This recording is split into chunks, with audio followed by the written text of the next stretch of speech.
Hey up everybody and welcome back. Right, well I'm just pressing on from where we left off last week. I'm saying last week, it's actually only the next day, so I haven't even posted the video that you watched before this one. So I thought while I'm waiting for these blocks to come, we'd set on and do some of the other stuff. We're going to do the mud guards, I think. Probably going to do the oil pump sort of timing chest thing. So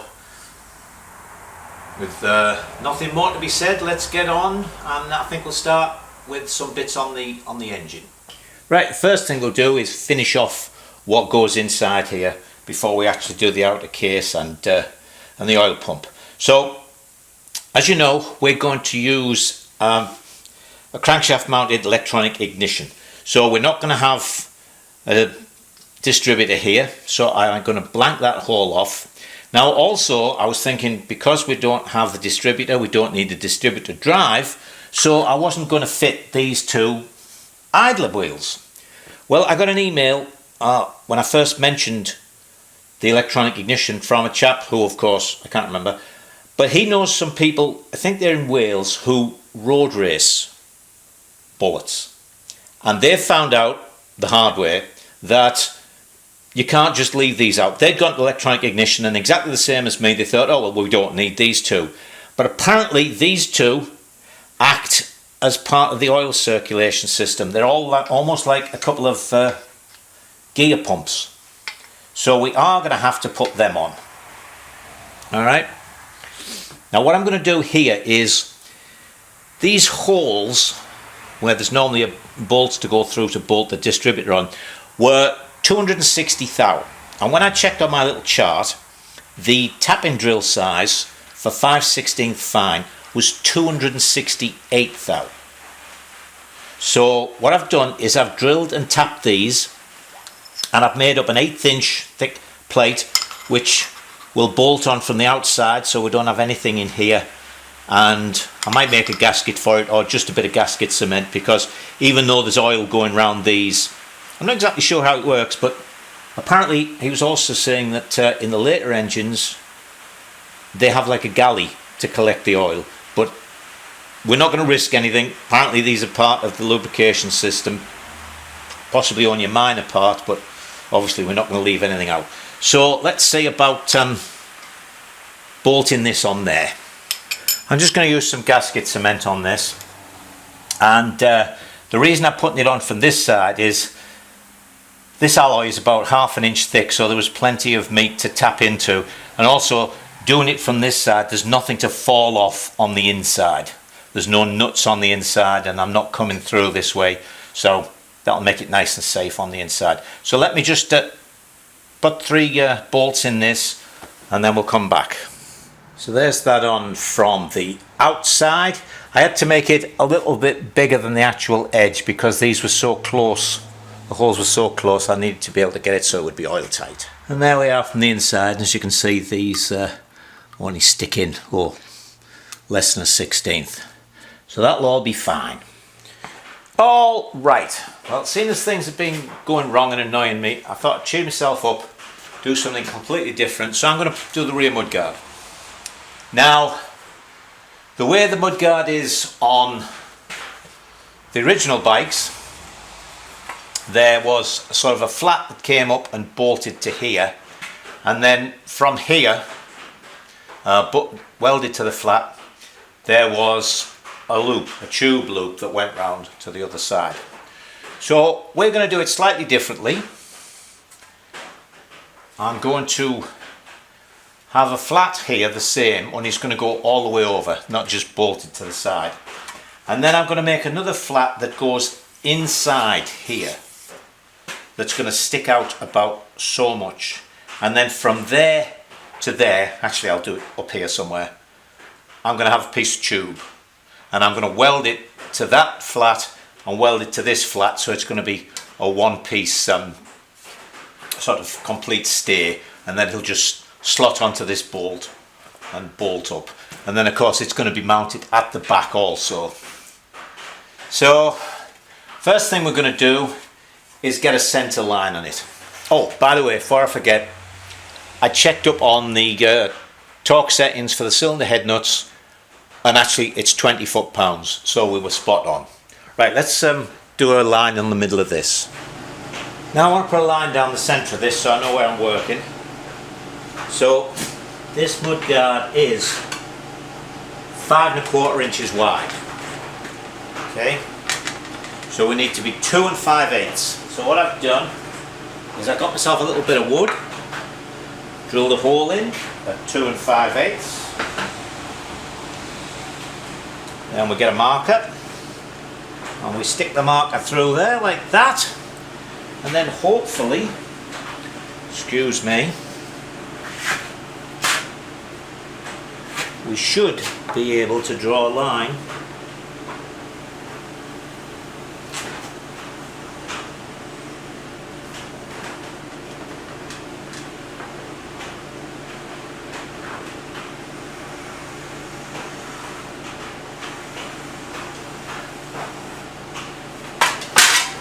like that, right down the middle. Now we'll measure it, excuse me again, see how close we've got.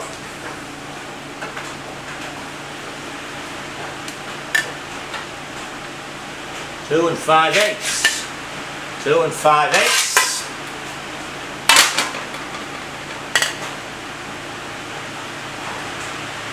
Level 2 5/8. 2 5/8. So within a gnat's whisker. Right, now goes on this way. So what I'm going to go do now is put it on the bike and mark on where that little bracket is that's at the end of the top tube, and that's going to be where we're going to start. We'll bolt it up onto there and then work from there. Now then, so put this where we want it to be. Just up to there like that. I get that. Up like that. Okay.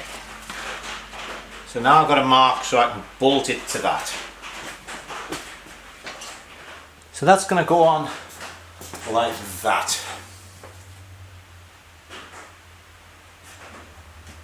One thing you have to watch with alloy mudguards is they very often get twisted, sort of in transit and stuff, so you have to give them a bit of a tweak to get them round where they should be.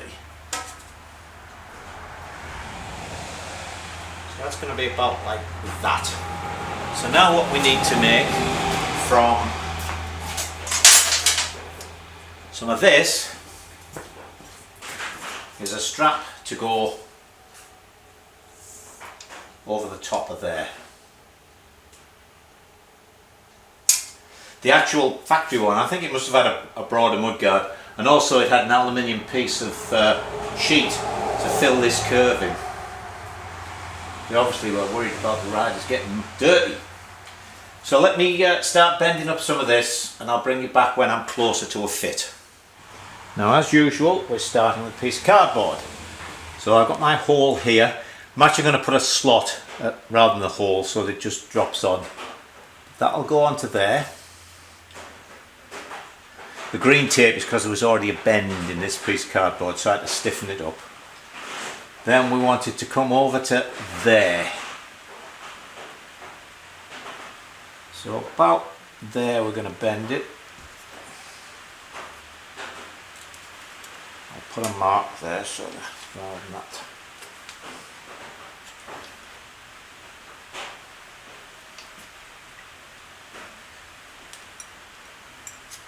And then, see what?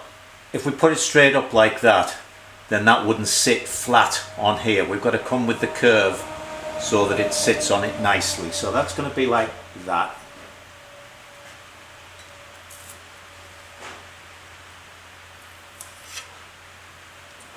And then I'm going to go around and do exactly the same over here. So we duplicate this side. So when I've done that, I can lay that on a piece of flat, cut it, and I'll know where to bend it, and I'll know where to drill it. Then we'll try it on here, then we'll drill through, bolt it on, and that will be fixed, and this will be fixed. Then we'll come to this end then when we've done one on, hang on,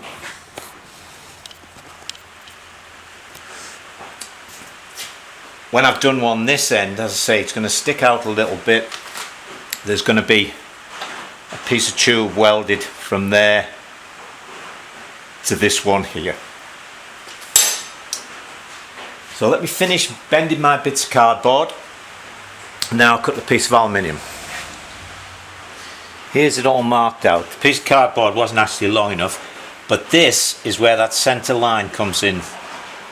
That's the centre line of the mudguard. So what I was able to do was, I know this side fits perfectly, so I've just been able to make my measurements from the centre line. So that was 3 and something, that was 2.5, that's 1.5, and the same with the holes. So I can cut this, drill it, make my slots, and then we'll start doing the bending. Now I've put the slots in, oops, and made the first 2 bends, so I'm now to the point where I've got to make this curve in. So it's going to go like that. Let's go over and start putting more of a curve in. Now a form to the exact size of the mudguard would be nice, but we don't have that. So basically all I'm going to do, I've got my centre point that I know about. I'm just going to start forming it around this. Get out of there. Just a little bit at a time. And this is the thing, a little bit at a time. I'm going to keep going back and trying it, and then come and gradually work my way around to here, where the other marks are, and then I can use the brake to do them. So let me just keep working at this, and then I'll bring you back when we get to this point. Thought I'd show you this. See, I've come in, so if you can see it from there, probably not. Let me move you around to there a bit. I've got it there, and you bring it and you start to see that's got a curve tighter here. That's got to go in more, so I'm going to go over and right there I'm going to start to bend it in more. Now that I've got it to where I want it, up to the halfway line, up to that centre mark. So what I've done, what I've done now is I've made a template. So if I make the other side exactly the same, that should fit nicely. So I'll go and work on that. Right then, I got the strap finished, and I got this internal strap. Well, I was looking at it and I decided I didn't like it. The way the Enfields were done was so much nicer. So I thought, you know, the aluminium tube, 1/2 inch tube, isn't that expensive? Let's have a go at it, because I don't have a pipe bender. I might lash out and buy one. I can't remember if I told you this before, but I looked at one once before, and the pipe benders themselves, the good one isn't cheap, but it wasn't as expensive as I thought. But then I looked at the price of the dies, and a pair of dies for each size of tube was $300 and odd. So you know, you have 3 or 4 sizes of tube, and there's $1,000, $1,200 just for the dies. Anyway, I annealed the tube and just played around with it very gently. A big piece of round. Whenever it looked as if it was going to collapse, I put it in the vise and just kept it going. And I got it nice. So I'm going to do it this way.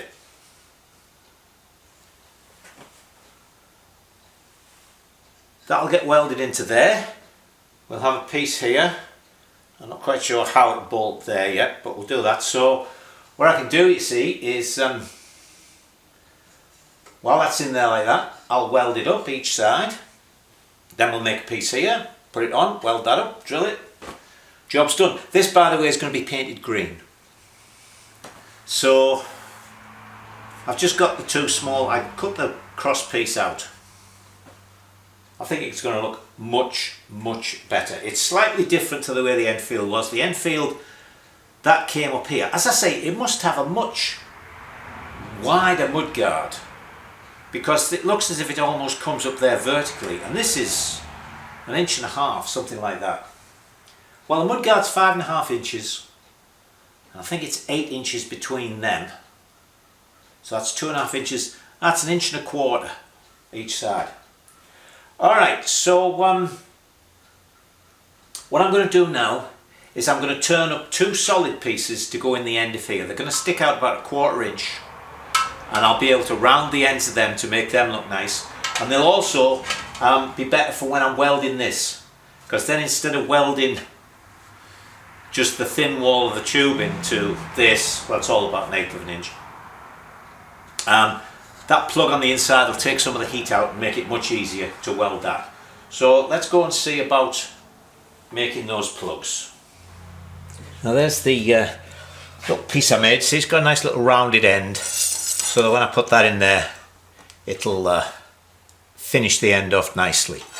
And if I zoom you out slightly, that's where I set to get this made, so that I knew it was equal on both sides and where to do the bends. So anyway, let me knock that in there and make another one, and then I want to put a small bend in this to raise it up just slightly, because I want these to be flat along the frame. You'll see when we go back over to the bike. Right then, I've got my little end pieces in. That's how it's going to go, like that. I've got a centre line on this marked as well, so I can keep everything centred. Now, I don't know if you can see, that just slightly sticks up at an angle. There's a little bit of a gap here. So what I want to do is put the tiniest bend up, so I can get it laying flat on there when I weld it up. So what we're going to do is decide how far along we want this little bend to be. Doesn't have to be far, just out past there. So let's say, oh, I don't know, 3 inches out. So mark the other side at 3 inches, and then we'll go and anneal this, because I didn't anneal down this end of the tube, and then we'll put the least little bend in and make a mark on the table so we can get the two the same. Now I'm going to do this one side at a time, so I'm going to heat this bit up just about 1 inch either side of that. Now there's all sorts of things about annealing aluminium. You can put soot on it, you know, use the oxyacetylene without the oxygen, then get it blackened with soot and then heat it up until the soot burns off, and that's the right temperature. But what I found playing around with this the other day was, if I get it so that I'm just picking up a faintest red tinge in the flame, so that the aluminium isn't actually glowing red, but it's just starting to, that seemed to work perfectly. So let's see what we can do.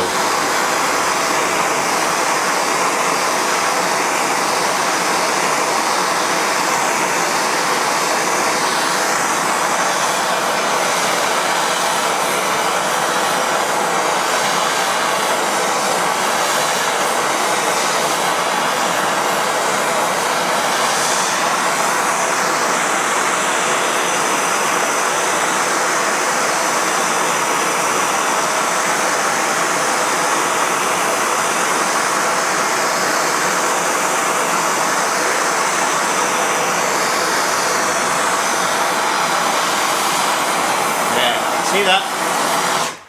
It was just the flame itself was just starting to get red, so we'll let that cool down.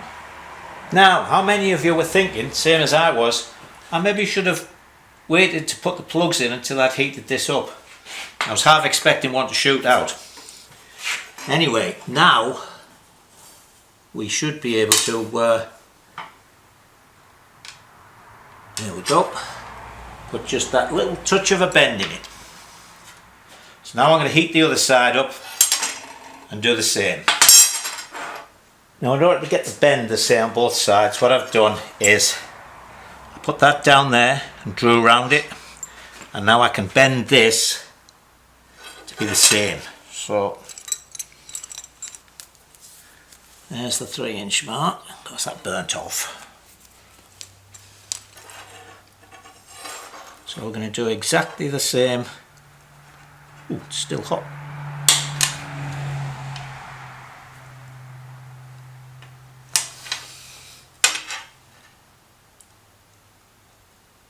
Actually, that's near enough it.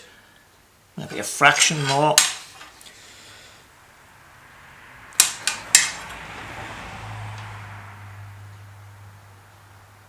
That's about perfect.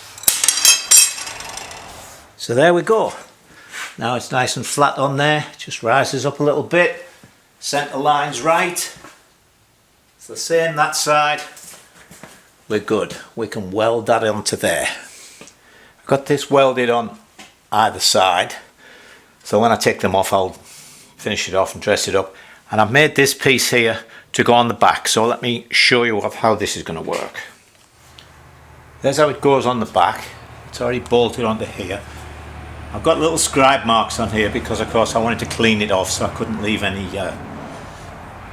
ink marks. So I'll just get this sort of moved around until it's exactly right because it's still a little floppy. And then we're going to weld that on there. Then we can take it off and do up the final welding. And there's the rear bracket welded on. So that is pretty good. Yeah. Alright, let's go and look at the front. Now what we're going to do here, so that we know where we're working, is we're going to put a piece of foam on there. And then we can fasten this down, hold it nice and tight, and give us an appropriate gap here. So depending on how tight you can fasten it down, we get a different gap. So that's going to go on there. And then we've got to go from here to there. Now, I was thinking I'd have to make up these complete, but hold on. I remembered that Ossa and Bultaco, instead of having a one-piece stay, had two separate ones. So as I have a friend here who is a sort of Ossa specialist, I popped round to him and borrowed one of these. Now I'll have to make a bit of a plate up, but the big thing is though, they would fit on there perfectly. So we're going to have to do a little bit of bending to get them in to fit on there. So let me, first of all, I'm going to put the line down the centre because these only have one tab. So we need to make sure that's right on the centre line. And then we'll fasten this down onto the foam. So there we've got our mudguard on where we want it. And I've got a line down the centre so I can see where this thing is going to be. So if I want it to be about like that, that will actually bring the mudguard up slightly, but that's not bad, I would think. That one will line up with that hole, and I'll make a little plate to take up the other two. So let me start bending this a bit to get it inside the forks instead of outside. So here's the shape I've come up with, and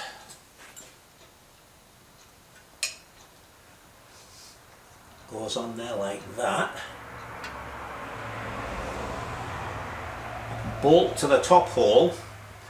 I think I'll just have to put I might put a little rubber washer underneath that rather than trying to bend this piece down. And then, as I say, I'll make a piece of 1/8 inch plate to go on the inside of that just to tie that all together. Now, I was going to tell you something then. Oh yeah, how I'm going to make the other one. Right, what I'll do is the same as I did with the back one, is I'm going to lay that down, mark it out on the other table, and then I can just keep bending the other one until it's the same shape as that. I hadn't actually noticed, but they're not identical. When you look at there, that bit there is longer than that bit there. But anyway, that's the way they're supposed to be. So there they are. A little bit more finagling just to get them a nice fit, and then, of course, I haven't got any short 8mm bolts. So I'll get a couple of 8mm bolts so I can bolt them on the way I want them. We'll drill these and bolt it there, and then we can make our measurements here to make the plate up to go on the inside. Probably curve it in there so that it doesn't look like a big chunk of metal. Alright, that's that. I think that'll do me for today as well. Now I found some 8mm bolts, which I had to shorten a little bit, but we can work on. And what I've done is I've cut and drilled 2 plates, one for each side. What we'll do is we'll put these on, mark where the other holes go, and then when it's all bolted together, I'll mark on the shape and we'll make it all look very nice. So let's see if I can get this bolted on this side.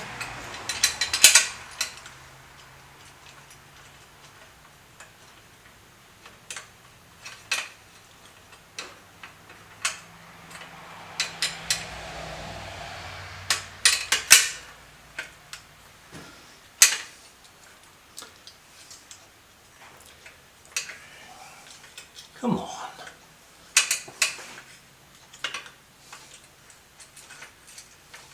I'm going to introduce a new medical condition here, bolt challenged.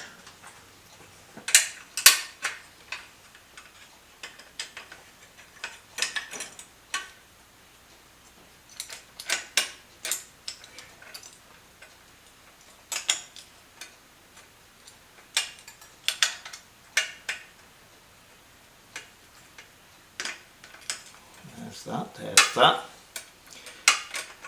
But I want you to see me screwing this on so that you know I actually drilled the holes in the right place. There you go, see? Right, let me do the other side and I'll bring you back. So there they are, bolted on. This is one of these jobs, you know, that's so fiddly it encourages you to make shortcuts, because I've got to bolt them on like this, mark the holes, take it off, drill the holes, put it back together, mark these pieces, take it off, cut them. But we will persevere. So that's what I'm going to do next. I'm going to mark these holes, and as I say, take them off and drill them. And then I won't bore you with all that. Then I'm just going to draw around that so that I can shape it up nicely. So there's the final shape. As I say, it's been on and off a couple of times, so let's put this on.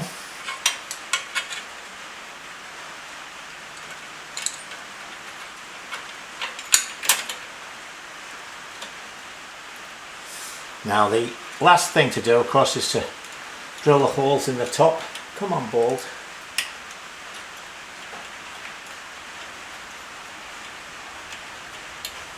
Oh, God.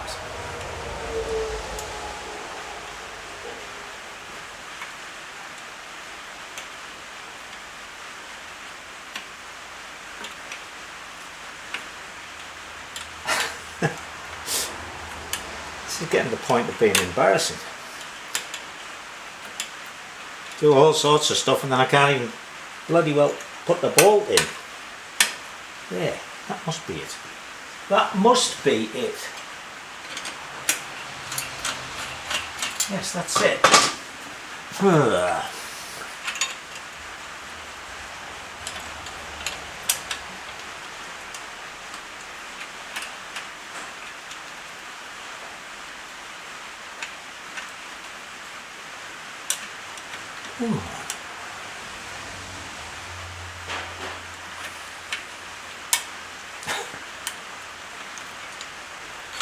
Oh, I'm going to come back to this.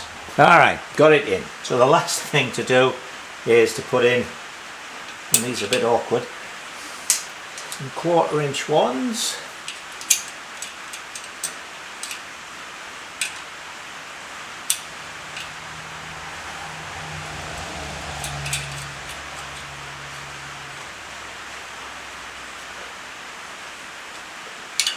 Let me walk around this other side of you.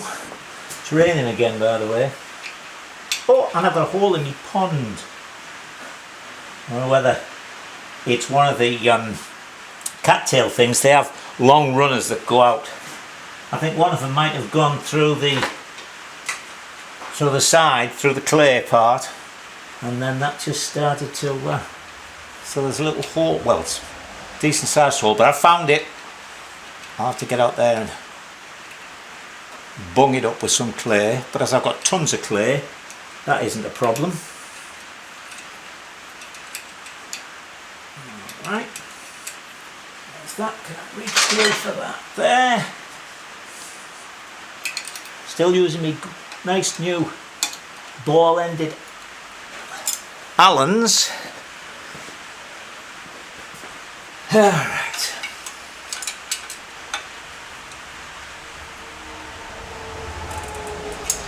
And let me check up here.